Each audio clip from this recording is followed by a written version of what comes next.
የ64ኛ ክፍለ ጦር ቃኝና መሐንዲስ በሰሩት የደፈጣ ኦፕሬሽን 6 የአገዛዙ ሰራዊት አባላት ሲወገዱ 2 ቁስለኛ መሆናቸው ታውቋል።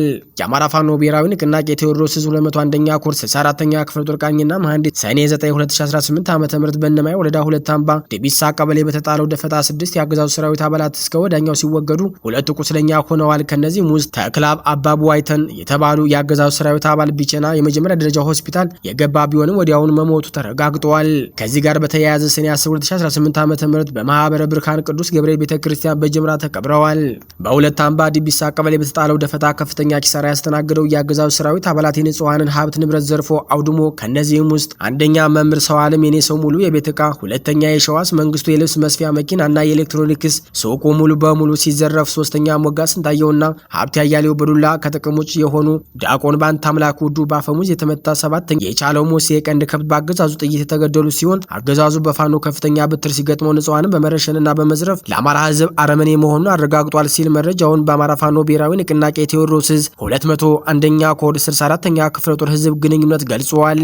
በጎንደር ጠቅላይ ግዛት በላይ ስር የሚገኘው 204ኛ አስቻለው ደሴ ኮር ከብልጽግናው የጸጥታ ኃይሎች ጋር ባደረገው የተኩስ ልውውጥ ከፍተኛ ድል ማስመዝገቡን የህዝብ ግንኙነት ክፍል አስታወቀ። እንደ ዘገባው ከሆነ የብልጽግናው ሰራዊት ከሰኔ 9 ቀን 2018 ዓ.ም ምሽት ጀምሮ ከብናት አዲስ ዘመን፣ ደብረ ታቦርና አለምበር በተለያዩ አቅጣጫዎች በመንቀሳቀስ የ204ኛ አስቻለው ደሴ ኮርን እና የፋሲል ክፍለ ጦርን ለማፈን ሙከራ አድርጎ ነበር። ሆኖም በአርበኛ ጌቴ መሳፍንት ዋግነር የሚመራው ጄኔራል ፈንታ በላይ ክፍለ ጦር ተገቢውን የመከላከል እርምጃ በመውሰድ የጠላትን ጥቃት ማክሸፉ ተገልጿል።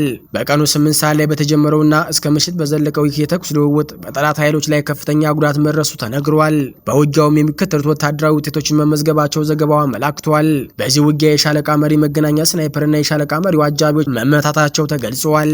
በተጨማሪም በርካታ የነፍስ ወከፍ መሳሪያዎች፣ የዲሽቃ መትረየስ ከነት ተኳሾችና ሌሎች ወታደራዊ ቁሳቁሶች ተማርከዋል። በተጨማሪም በርካታ የነፍስ ወከፍ መሳሪያዎች፣ የዲሽቃ መትረየስ ከነት ተኳሾችና ሌሎች ወታደራዊ ቁሳቁሶች ተማርከዋል። የጠላት ኃይል በሟችና በቁስለኛ ተበታትኖ እንደወጣ የገለጸው መግለጫው በአካባቢው ማህበረሰብ ትብብር የሟች ቀብር መፈጸሙን አስታውቀዋል።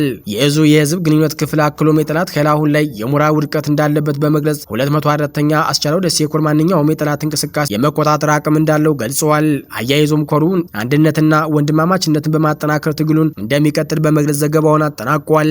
በውድቀት ዋዜማ ላይ የሚገኘው የብልጽግናው አገዛዝ በደረሰበት ወታደራዊ ሽንፈት ንጹሃንን ኢላማ ያደረገ የድሮን ጥቃት መሰንዘሩ ተሰማ። በአማራ ፋኖ ብሔራዊ ንቅናቄ በላይ ሜጀር ጀነራል ውባንታ ባተ ኮር ጉና ክፍለ ጦር ከሚያስተዳድራቸው ቀጠናዎች በዛሬው ዕለት ማለትም ሰኔ 10 2018 ዓ.ም ከረፋዱ 5 ሰዓት ላይ እስቴ ወረዳ በታሪካዊቷና በጥንታዊቷ በስልጣኔ መናገሻ በሆነችው ቆማ ፋሲለደስ ከተማ በዙሪያዋ ባለ ቆማ ፋሲለደስ ሁለተኛ ደረጃ ትምህርት ቤት አጥር ግቢ ላይ አገዛዙ በፈጸመው የድሮን ጥቃት በንጹሃን ላይ ጉዳት ማድረሱን ታውቋል።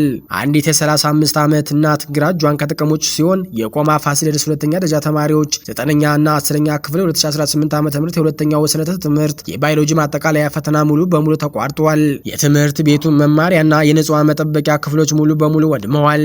አገዛዙ የአማራን ህዝብ ማህበራዊ እረፍት መንሳት፣ መግደልና ማፈናቀል አሁንም የዘወትር ተግባሩ አድርጎ አባብሶ ቀጥሎበታል ሲል መረጃውን ያደረሰን በአማራ ፋኖ ብሔራዊ ንቅናቄ በላይ ስር ሜጀር ጀነራል ውባንታ ባተ ኮር ጉና ክፍለ ጦር ህዝብ ግንኙነት ክፍል ነው።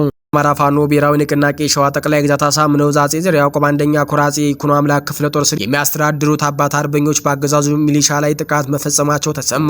በይፋትና ጥሙጋ አውራጃ በማጀቴ ዙሪያ የተደራጁት ከከናን ብርጌድ፣ ከውባንታ ባተ ብርጌድ፣ ከምኒልክ ብርጌድ የተወጣጡ የአባት አርበኛ ቃኞች ከኦሮሞ ብሔረሰብ ልዩ ዞን ጨፋሮ ቤት ተቀምጦ አማራንና ኦሮሞን እያተራመሰ ከሚገኘው ሚሊሻ ጋር ከባድ ውጊያ አካሄደው አንጸባራቂ ድል ተቀዳጅተዋል።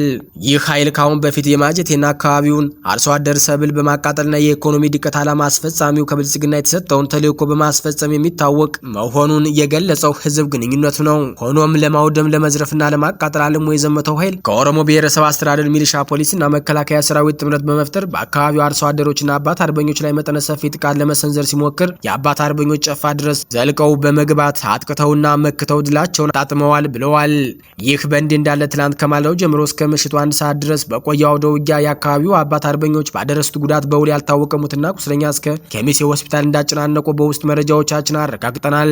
አሁን ባለው ተጨባጭ ሁኔታ የአባት አርበኞች የፊት መስመር ኃይል ከኦሮሞ ብሔረሰብ አስተዳደር ዞን በቅርብ ርቀት ላይ ወደምትገኘው ጭሬ ቀበሌና ማጀቴ ቆላ አካባቢ ከፍተኛ ውጥረት ላይ ይገኛል። የማጀቴና የአካባቢው ማህበረሰብ መሬታችንና ሰብላችንን አይደፈንም በሚል ጽኑ እምነት ራሱን የመከላከልና በጠላት ላይ ጠንካራ ክንዱን የማሳረፍ ታሪክ ሰርቷል ነው የተባለው።